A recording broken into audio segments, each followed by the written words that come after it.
the heterosexual, homosexual divide over how we need to proceed on issues of black power politics. What do y'all think about that? Do y'all think? I think it's overtime. What do y'all think? I mean, y'all been condemning me for years. Y'all been ridiculing me for years. Y'all been trying to get my events canceled for years because I don't support your behavior. I don't know what your behavior got to do with me helping black people. That's where that narcissism comes in. That's where your narcissism comes in. If he don't agree with me, he don't have a right to breathe. That's some European shit you need to get over. The gay pride movement has been invading every black traditional political celebration, every black traditional spiritual celebration, every black traditional cultural celebration.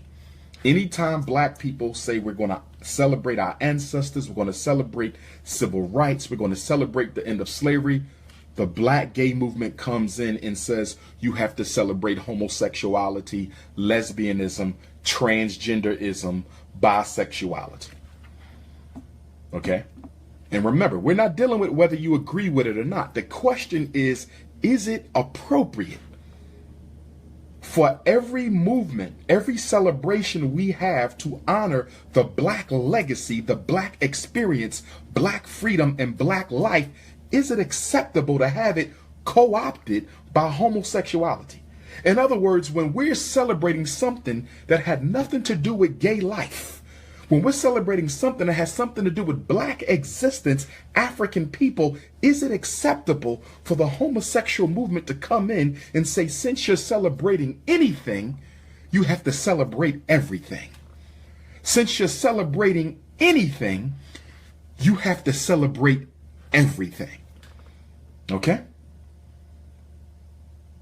And I want to know what y'all think. Give me your comments. I'm going to be reading some comments. And if you're homosexual, I want to hear from you too.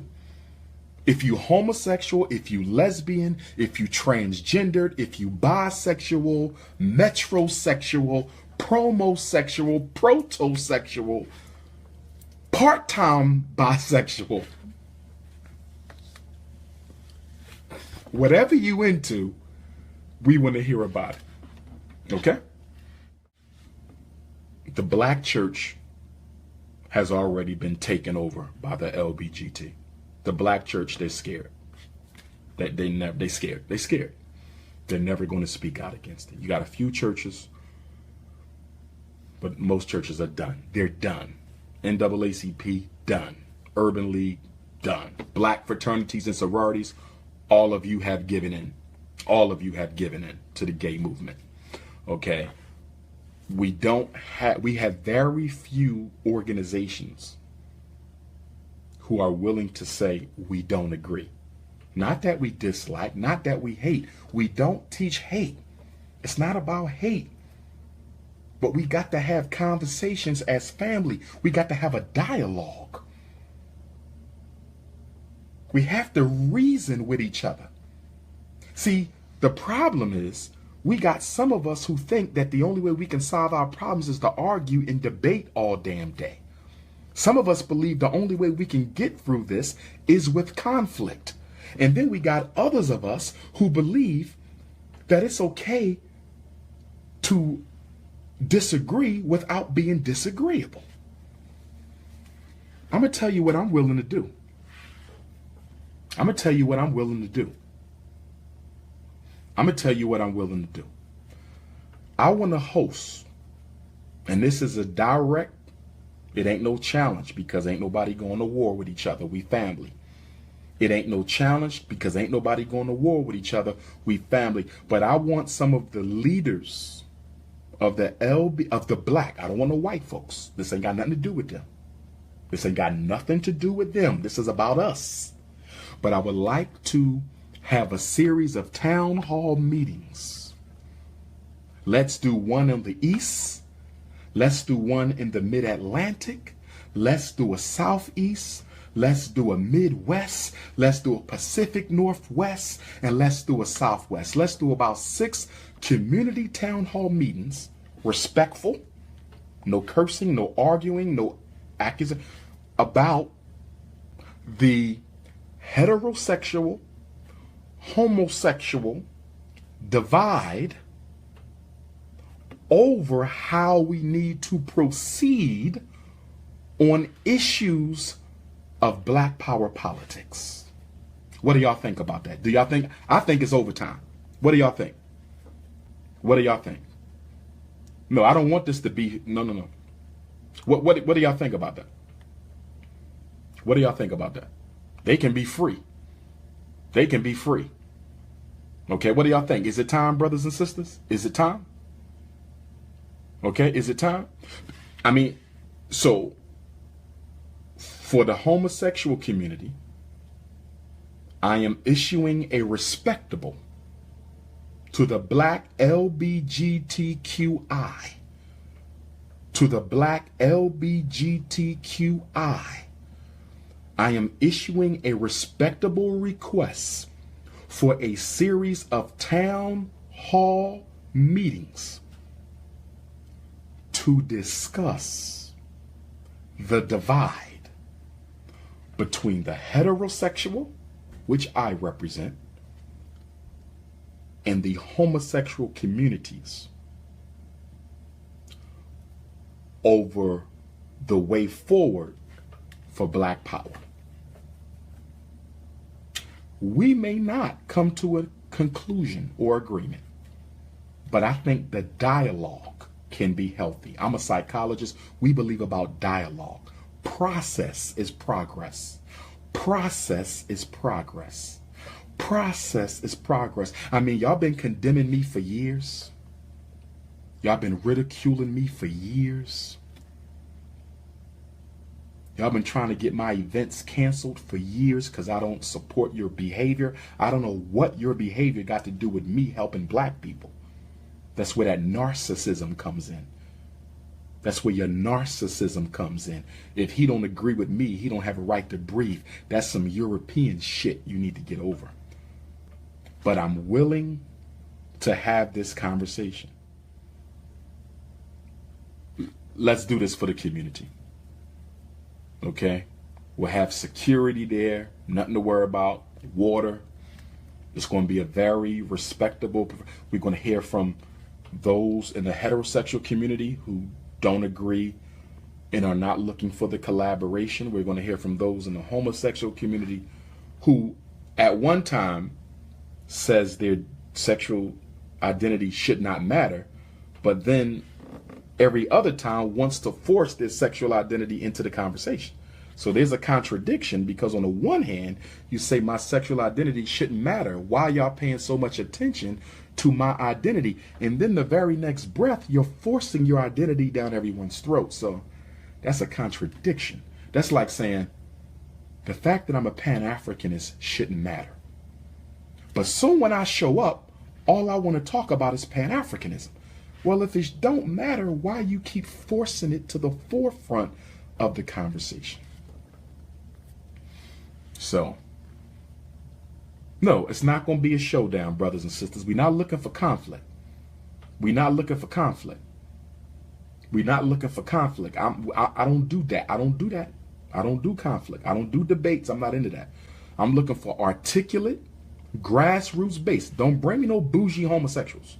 I don't want bougie homosexuals. Bring the grassroots gays. We want the ones in the street with the boots and the Timbs, the Black Lives Matter gays.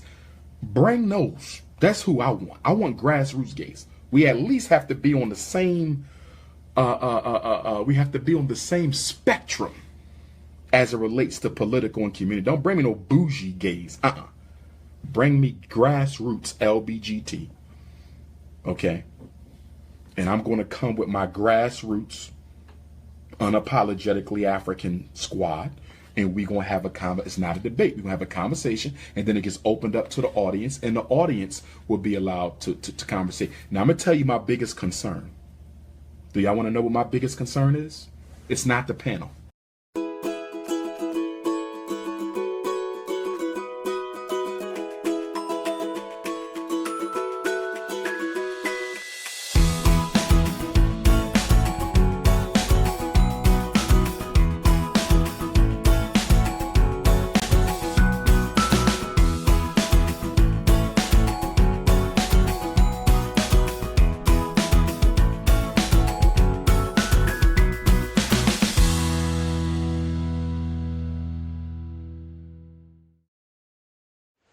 Let's talk about a mother's hand.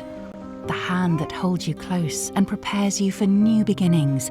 The hand that teaches in more ways than one. The hand that feeds your imagination and plays a melody of tough love and kindness. The glue that holds everything together. The hand that carries you no matter how old.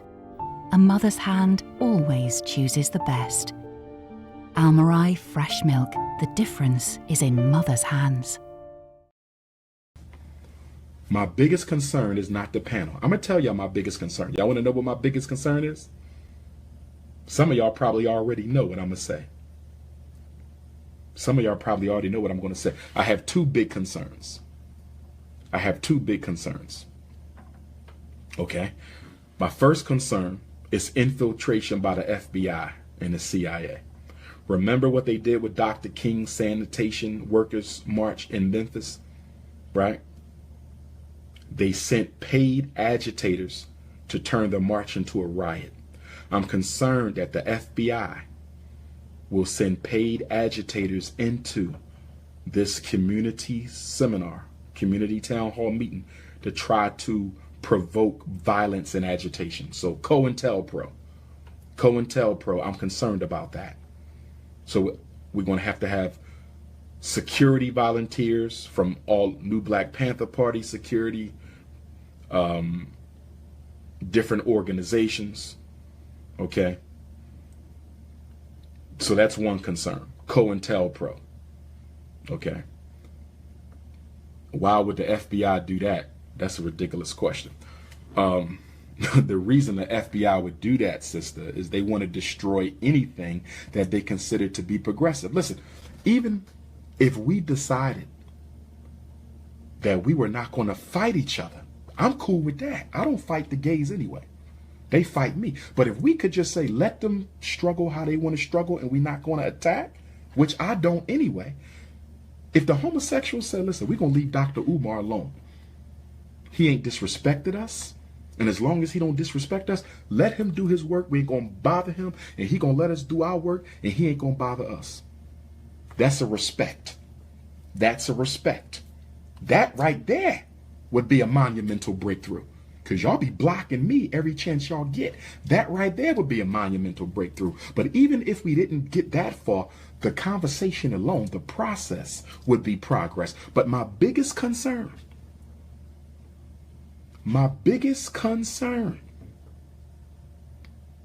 is the audience's behavior. My biggest concern is the audience's behavior. The one reason why we probably couldn't do this. I hear you, Brother Sean. I'm long-winded. I'm a teacher. I'm a preacher. You're welcome to leave the live feed, my brother. You're welcome to leave the live feed. Okay? I'm not going to assume that was disrespectful. You're welcome to leave the live feed. Now, you spent 3 hours last night watching Golden State in Cleveland. See, so that just shows you how much of a priority we are in our own lives. We'll spend 3 hours watching the NBA Finals. White business. We'll spend 2 hours watching post reviews and interviews on Sports Center. White business. You was up this morning watching it at your job on YouTube, seeing what Stephen A. Smith and the others had to say. But when it comes to black issues and black life and black progress, you're taking too long. But my biggest issue would be audience behavior. If we're going to do this, family, if we're going to do this, the heterosexuals cannot disrespect the homosexuals in the audience. Ain't no name calling, ain't no disrespectful statement, ain't no underhanded verbal jabs. Because, I mean, let's be honest, we're known for self-destruction. We got enough self-hate as it is. So you're bringing heterosexuals and homosexuals together in the same space who don't agree with each other. I'm not worried about the panel. We're going to be fine on stage. I'm worried about you Negroes out in the audience. I don't need a homosexual saying something to a heterosexual. I don't need no transgender saying some smart mouth shit to one of the alpha males. I don't need one of the alpha males calling one of the bisexuals out of name. We don't need that. So my biggest concern is whether or not y'all can control yourselves. Can y'all control yourselves? That's my issue. Because this is a conversation that needs to happen, and I'm willing to take the lead. It's time. We need a conversation that is not going to be sanitized by the Urban League or sanitized by the NAACP or hosted by the Black Greeks. We need, and that's no disrespect, we love them all, but we need a conversation where people can say what they need to say in a respectful way without being silenced by anybody. By anybody. Okay? So that's the issue, brothers and sisters. So I just wanted to hit y'all with that, but the bottom line is we should not be allowing our sacred holidays and cultural celebrations to be co-opted by anybody at any time for any reason, whether it involves sexuality, politics, or anything else. Juneteenth is about African life. It is not about gay sex. Juneteenth is about African life. It is not about gay sex.